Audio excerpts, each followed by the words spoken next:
a ti el alfa y... Una feliz semana o un feliz sábado. Y bienvenidos nuevamente al estudio de la palabra de Dios a través de la escuela sabática. Y continuamos estudiando acerca de estas interesantes profecías del libro de Isaías. Y también hablando acerca de estos interesantes o intrigantes niños del capítulo 7 de Isaías, donde encontramos en el versículo 14 a Emanuel, del capítulo 8 de Isaías, versículo 3, donde encontramos al hijo de Isaías, a quien sí podemos identificar como Maher Salal Hasbaz. Y ahora estamos en el capítulo 9, donde encontramos a otro intrigante niño, que es presentado no como un niño común y corriente, sino de acuerdo a los nombres que se le dan a este niño, es un niño de carácter divino. Y vamos a ver ahora acerca de cuáles son las características de este niño de Isaías capítulo 9. Y también qué naturaleza tiene este niño y en qué tiempo debería de aparecer. Ahora, si consideramos las profecías de Isaías, que escribió aproximadamente entre el año 750 y 690 antes de Cristo, y consideramos también otras profecías que son de la misma época, que son contemporáneas, vamos a encontrar que el profeta Miqueas fue contemporáneo también al profeta Isaías, escribió en el mismo tiempo.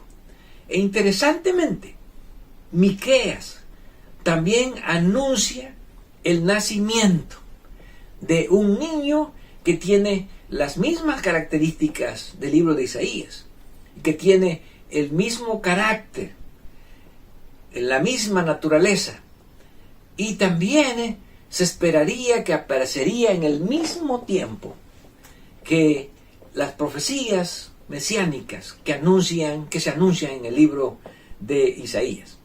Ahora, vamos al capítulo 9 del libro de Isaías y vamos a encontrar en qué contexto histórico se presenta a este niño del capítulo 9.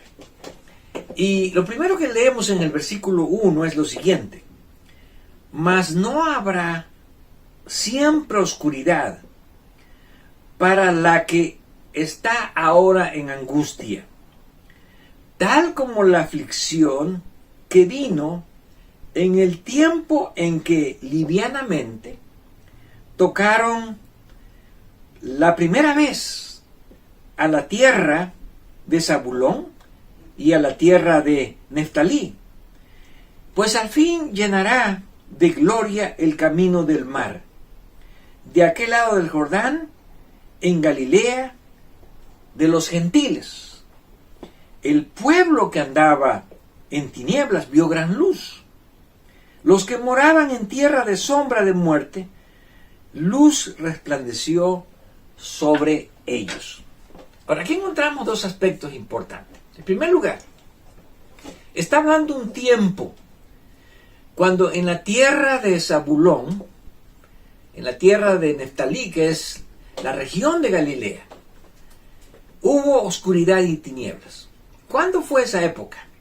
Bueno, en el año 732, como ya vimos anteriormente, el rey Tiglat-Pileser III de Asiria, a petición del rey Acaz, vino y conquistó el país de Siria. Mató a Rezín, rey de Siria, y destruyó la ciudad de Damasco. Pero en ese tiempo el rey Tiglat-Pileser III también invadió la parte norte del reino de Israel, que era la región de Galilea, y llevó despojos a Siria, llevó cautivos a Siria. Por lo tanto, la invasión del rey Tiglat-Pileser III representaba tinieblas. Ellos no veían luz después de una invasión. de un rey tan poderoso. Representaba oscuridad y también aflicción y angustia, porque no sabían si en algún momento el rey volvería a invadirlos nuevamente. Pero a este pueblo de Israel, que aunque no era el pueblo más fiel de Dios, Dios les da una esperanza.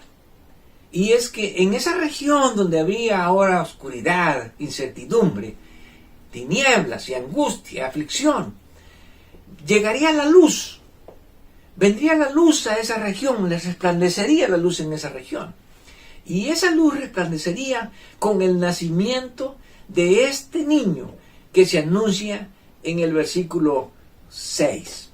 Ahora, de acuerdo a los nombres que se ofrecen de este niño, es un niño que tiene un carácter divino y que indudablemente se refiere al Mesías que se esperaba que naciese también en aquel tiempo. Y vamos a ver cuáles son los nombres que se dan. El primero es admirable. Bueno, este nombre se identifica con el nombre que en el libro de Jueces el ángel presenta a Gedeón. Por lo tanto, es un nombre que tiene que ver con el ángel de Jehová, un ser divino. Y tenemos consejero. El siguiente, que es Dios fuerte, indudablemente lo identifica como una de las personas de la deidad, como Dios. También se le da el nombre de Padre eterno. Ahora, ese nombre de Padre generalmente en el Antiguo Testamento se aplica a Dios el Padre, pero aquí vemos que también es un título que se aplica al Mesías. Y el último, que es Príncipe de Paz, un término que se aplica mucho en el libro de Daniel, también a Jesús, aparece en el libro de Isaías. Así que no hay duda de que este niño que iba a nacer era un niño con una naturaleza divina. Y de acuerdo a lo que Isaías está presentando, iba a venir este niño para ayudar a su pueblo y para traerles luz especialmente a la región de la nación de Israel al norte, que ya había sido invadida parcialmente por el rey Tiglat-Pileser III de Asiria. Pero cuando vamos ahora a tratar de identificar el tiempo cuando, de acuerdo a la escatología de Isaías, iba a nacer este niño, tenemos que ir ahora a otro profeta que fue contemporáneo del tiempo de Isaías y que fue el profeta Miqueas. El profeta Miqueas también escribió en la misma época del profeta Isaías. Y podemos ver que las profecías de Isaías, algunas de ellas son muy similares a las profecías de Miqueas. Ahora, Miqueas también presenta a este niño que va a nacer y da algunos detalles interesantes, tanto geográficos como también históricos sobre su nacimiento. Y tenemos como ejemplo de la similitud de las profecías de Isaías y de Miqueas la profecía del capítulo 2 de Isaías, desde el versículo 1 al versículo 4, donde dice: lo que vio Isaías, hijo de Amós, acerca de Judá y de Jerusalén, acontecerá en los postreros de los tiempos, que será confirmado el monte de la casa de Jehová como cabeza de los montes. Ahora, Isaías habla aquí de que en un momento el monte de Sión, que era donde estaba el templo de Dios, iba a ser la cabeza o el monte principal entre todas las naciones, y que muchas naciones iban a venir hasta el monte de Sión para buscar salvación, y que el pueblo de Dios, el pueblo de Judá, le iba a enseñar a estos pueblos el camino de la salvación. Ahora, Miqueas presenta exactamente esta misma profecía, y casi podemos decir con las mismas palabras. En el capítulo 4, versículo 1 dice: acontecerán los postreros tiempos que el monte de la casa de Jehová será establecido por cabecera de montes y más alto que los collados, y correrán a él los pueblos. Vendrán muchas naciones y dirán: venid y subamos al monte de Jehová, a la casa del Dios de Jacob, y nos enseñarán sus caminos y andaremos en sus veredas. Ahora, Miqueas presenta esta misma profecía de Isaías, hablando acerca de los postreros tiempos o los tiempos finales, la escatología de aquel tiempo, cuando Dios había prometido que el monte de Sión, donde estaba el templo, iba a ser cabecera de todos los montes y se iba a hacer un llamado a las naciones para que vinieran a encontrar la salvación. Ahora, sabemos que estas profecías, tanto de Isaías 2 como de Miqueas 4, nunca se cumplieron. ¿Por qué razón? Porque el pueblo de Dios no cumplió con las expectativas escatológicas que Dios había previsto. Y por lo tanto, estas profecías que no se pudieron cumplir en el tiempo de Isaías tendrían que cumplirse durante otro tiempo escatológico. Y vamos a explicar acerca de estos tiempos escatológicos. Bueno, la escatología del profeta Isaías que estamos viendo y la del profeta Miqueas era una escatología que estaba enfocada para que se cumpliese antes del cautiverio. En otras palabras, en los tiempos de los profetas que escribieron. Sin embargo, a causa de la infidelidad del pueblo de Dios, el pueblo de Israel, primero en el año 722, el pueblo de Judá en el año 586 fueron al cautiverio. Uno al cautiverio asirio, que fue Israel, y el reino de Judá al cautiverio babilónico. Y estas profecías no alcanzaron a cumplirse. Por lo tanto, durante el periodo del cautiverio, que fue desde el año 605 hasta el año 539, 537, nosotros encontramos que otros profetas, como Daniel y como Ezequiel, escribieron también acerca del Mesías y presentaron profecías que ya no tenían que ver con el cumplimiento histórico o escatológico que esperaba que se cumpliese en el tiempo de Isaías, sino en el caso de Daniel ya da un periodo profético específico cuando iba a aparecer el Mesías, que son las 70 semanas de Isaías capítulo 9, versículos 24 al 27. Por lo tanto, podemos decir que las profecías que presenta Daniel y Ezequiel durante el cautiverio que tienen que ver con el Mesías ya están dirigidas a otro tiempo, a otro periodo escatológico. Y después encontramos profetas después del exilio o post-exílicos, como el profeta Ageo, Zacarías, Malaquías, que escribieron también profecías mesiánicas que tenían que ver con este mismo periodo de la escatología que se cumplió, como ya vimos en el Nuevo Testamento. Pero regresando al tiempo escatológico de Isaías y de Miqueas, ¿cuándo se esperaba que iba a aparecer este Mesías que se anuncia? ¿Cuándo iba a nacer este niño que se está anunciando?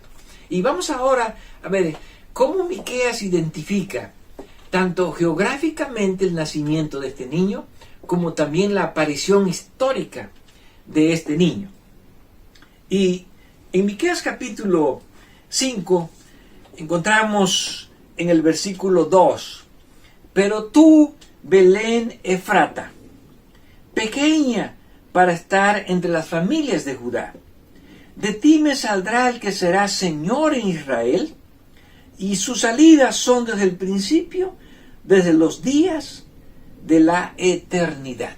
Ahora, aquí Miqueas, que fue contemporáneo de Isaías, anuncia que el Mesías debería de nacer en Belén de Judá.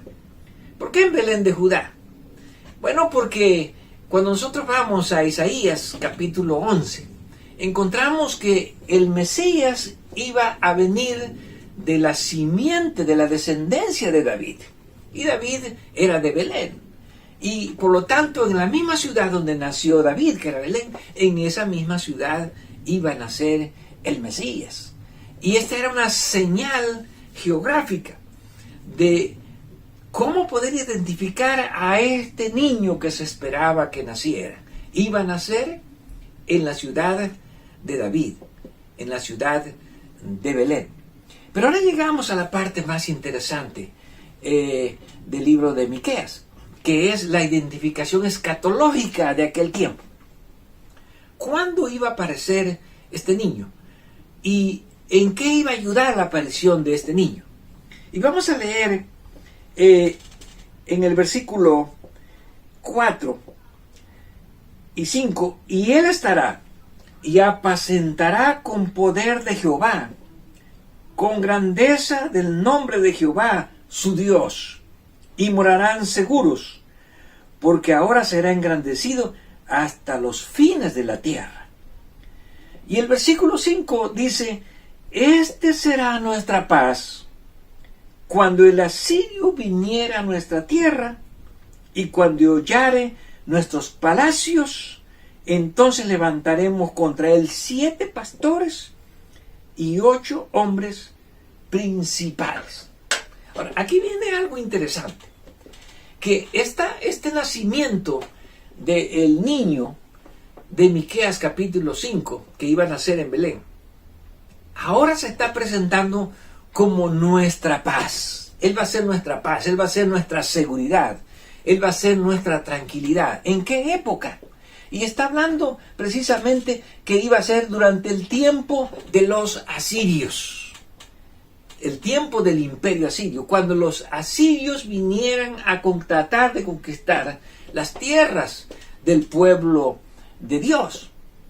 Ahora, de acuerdo a lo que Miqueas está presentando, podríamos decir que aunque ya los asirios habían invadido parte del reino del norte con la aparición de Tiglat-Pileser III, se está anunciando que los asirios vendrían otra vez para destruir la tierra de Israel completamente y también la tierra de Judá. En otras palabras, Asiria no solamente iba a invadir y a destruir el reino del norte, sino también iba a intentar invadir y destruir el reino del sur.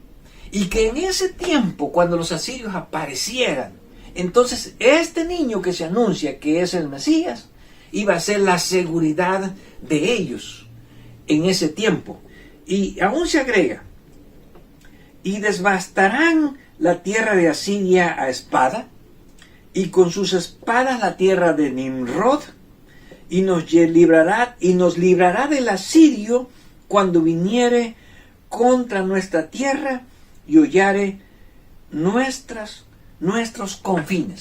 Aquí cuando dice nos librará, se está refiriendo específicamente a que el Mesías iba a ser el libertador contra estos invasores asirios que vendrían a destruir Jerusalén. Ahora estamos hablando que esto ocurrió alrededor del año 700 antes de Cristo.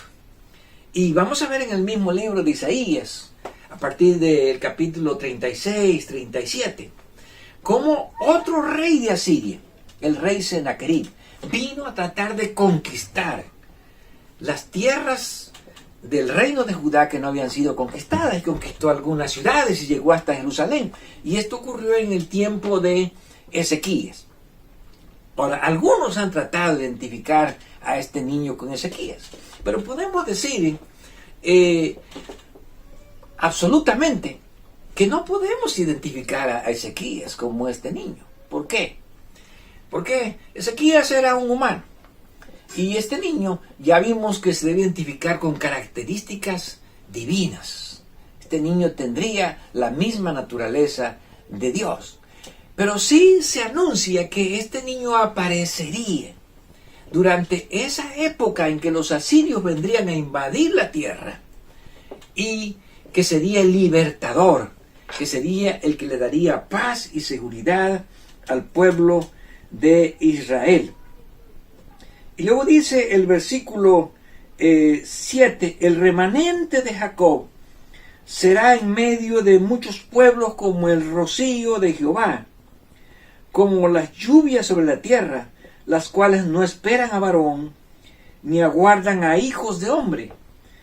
Asimismo, el remanente de Jacob será entre las naciones, en medio de muchos pueblos.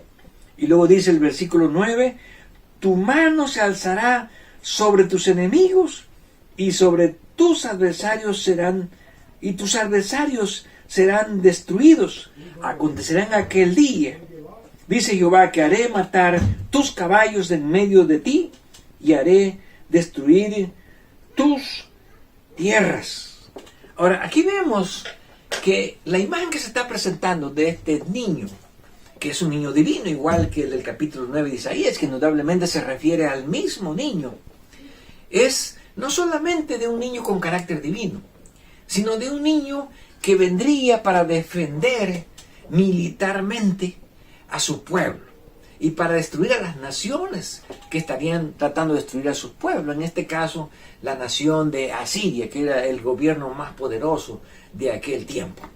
Por lo tanto, podemos decir que de acuerdo a estas profecías, el niño divino, a quien se identifica como el Mesías, tanto en Isaías capítulo 9, versículo 6, como en Miqueas capítulo 5, versículo 2, indudablemente es el Mesías. Y se esperaba que naciese en aquella época, en el tiempo de Isaías.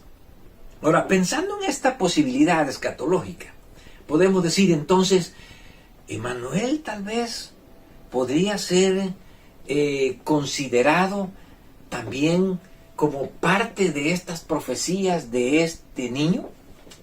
Bueno, esto es realmente intrigante. ¿Por qué?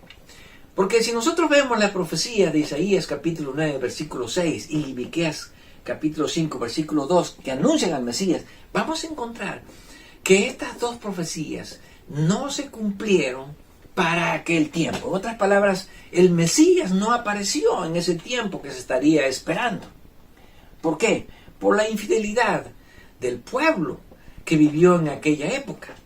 Y esto podría llevarnos también a la posibilidad de que el Emmanuel que se estaba anunciando probablemente tampoco apareció o se cumplió, aunque ya se había especificado un tiempo y aún los acontecimientos que iban a ocurrir en torno a cuando él tuviese casi 12 años de edad.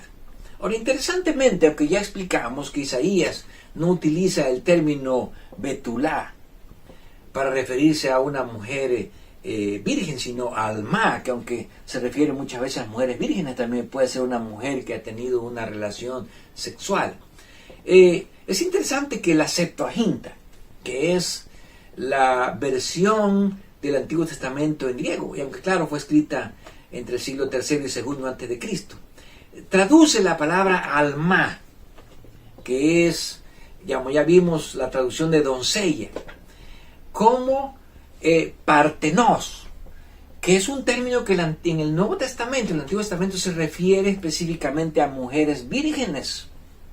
Por lo tanto, si ponemos dentro de esta posibilidad a Emmanuel, al niño de Isaías 9, versículo 6, y al niño de Miqueas capítulo 5, versículo 2, podría haber una relación y podríamos decir que tal vez todas estas profecías formaron parte de un paquete de profecías que no se pudieron cumplir en aquel tiempo, ni en aquella escatología antes del exilio, pero que entonces pasarían estas profecías no cumplidas a un nuevo periodo escatológico, que sería el periodo escatológico del cual escribieron tanto los profetas que vivieron en el exilio, Daniel y Ezequiel, como los profetas post-exílicos o después del exilio, Ageo, Zacarías y Malaquías. Y podemos decir que ahora tendrían que tener un nuevo enfoque escatológico. ¿Y cuál es el enfoque? Precisamente el enfoque que encontramos en el Nuevo Testamento, acerca del cumplimiento de estas profecías, ahora para Jesús de Nazaret. Ahora, como podemos ver, las profecías de Dios que fueron dadas en aquella época eran profecías condicionales. Sin embargo, las profecías que se escribieron durante el exilio, especialmente la profecía de Daniel referente al Mesías de las 70 semanas, fue una profecía que se cumplió de acuerdo a como había sido anunciado en el tiempo específico que anunciaba la profecía.